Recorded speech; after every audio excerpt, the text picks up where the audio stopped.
Ukraine's stock of Patriot interceptor missiles is dwindling as Russian ballistic attacks surge across the country. CNN's Sigpaid Walsh explains why the U.S.-made air defense system is so critical and also gets an exclusive view to Patriot launchers sitting idle because of that ammunition shortage. Out in the quiet corn, a moment of absolute desperation. Ukraine's never shown anyone these before. An American-made Patriot air defense launcher. The interceptors they fire, the only thing that can take down Russian ballistic missiles that rain down on Ukraine, are under a huge global supply shortage. But these here are sitting idle, doing nothing, when in Ukraine they could be saving lives almost nightly. Why? They're empty, out of ammo. This tube being empty is a sight really that would spark fear for ordinary Ukrainians, and is the product of dozens of phone calls to any ally, all sorts of deal-making. President Zelensky told me to try and find the interceptors to fill this up. An extraordinary step they're taking by showing us the fact this particular Patriot battery is essentially out of action until interceptors arrive, a sign of desperation.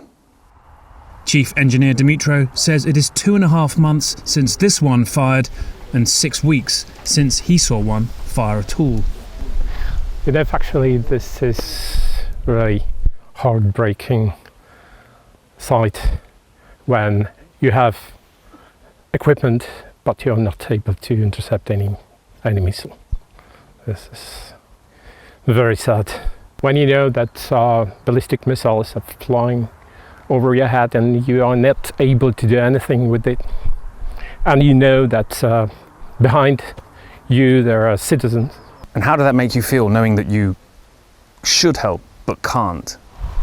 Like you learn how to walk but you're not able to walk, or you know how to breathe but you're not able to breathe. He knew the global supply crunch was coming. When we saw how many interceptors were launched in Middle East, we predicted that we will be in trouble. Ukraine has been reluctant to admit if they have 0 interceptors left. President Zelensky telling me every morning he begs allies for more. I do some things which I can't even share. It doesn't mean that it's out of the law, no, but I can't speak about it. Kiev is rocked by a massive ballistic attack normally once a week. Racing to the subway and shelters where before they felt protected. They are not anymore. It is America first in the queue and Ukraine left to anxiety in the rubble. Nick Payton-Walsh, CNN, Kiev, Ukraine. Russia is exploiting Ukraine's vulnerability, using ballistic missiles to kill civilians in Kyiv, Lviv and elsewhere.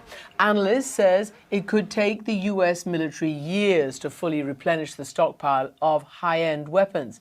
But President Trump insists there is no shortage, posting, quote, "The US has massive amounts of munitions, especially of certain types."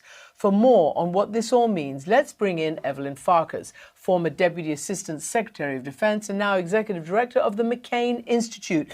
Evelyn Farkas, welcome back to the program.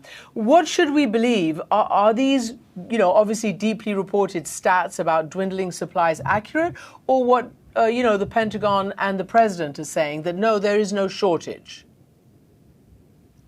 Well, Christian, there obviously has to be a shortage.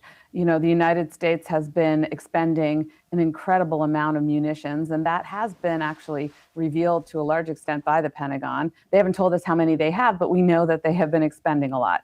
And of course, Ukraine is expending a lot of munitions that we provide them against Russia, because Russia has increased their attacks on the civilian population in Kyiv and elsewhere in Ukraine. So we know that the number of munitions being used has gone up. So that probably means that the stockpiles are down because we have a problem in our defense industrial base. We simply aren't replacing them fast enough.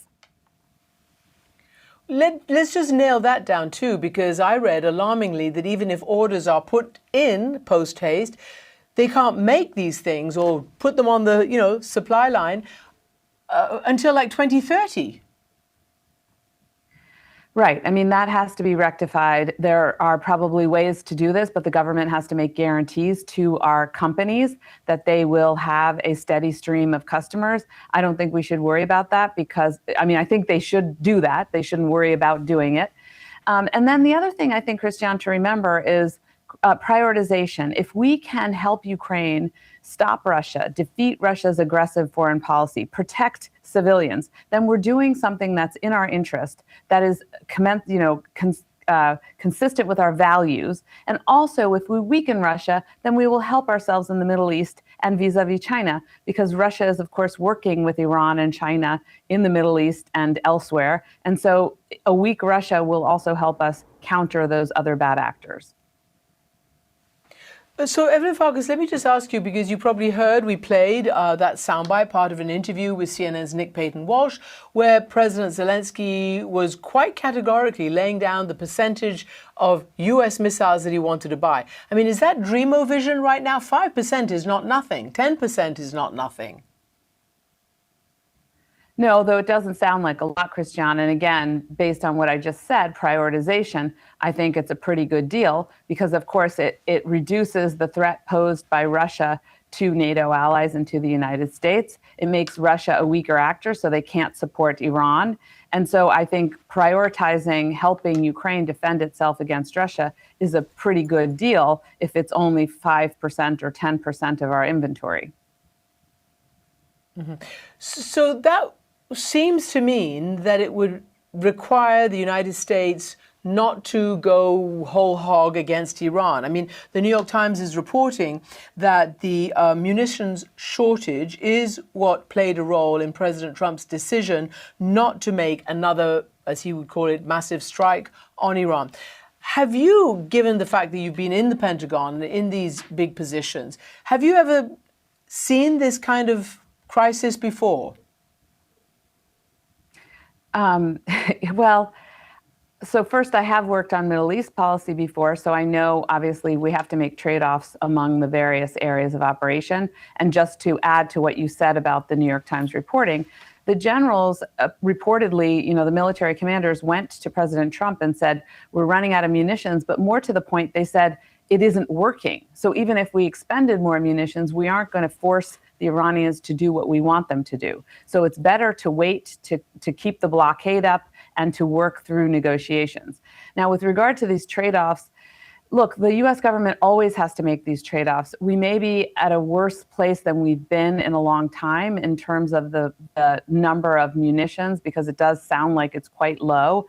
And we heard under the Biden administration also concerns of this nature. So, we're talking more than a year ago, there was already concern that our support was depleting munitions. We have to have enough to make sure that China doesn't decide to do anything risky. Essentially, that's called deterrence, making sure the bad guys don't take advantage of your depleted munitions. But I don't think we're there yet. I think if we were there, there would be a lot more agitation among the members of Congress, frankly, and inside the Pentagon that would leak out to the public. Okay, but, the president of the Czech Republic, a former NATO official, Petr Pavel, told me just this spring that we are in a pretty bad state when it comes to Putin looking for weaknesses in Europe and the United States, weaknesses in NATO, and perhaps trying to provoke. And we can see, because we've been reporting this for the last several weeks at least, that there's been a lot of incursions by Russian drones and bits and parts of Russian equipment going into certain NATO countries. Just take a listen to what Petr Pavel told me about a Putin on a totally war footing and not backing down. If you are in a position of Russian leader and you would see weakened Europe, weakened grip of United States over European security, and you would say, well, that's a good chance. Let's use it. So I would say, let's look at it also from the point of view of opportunity for Russia.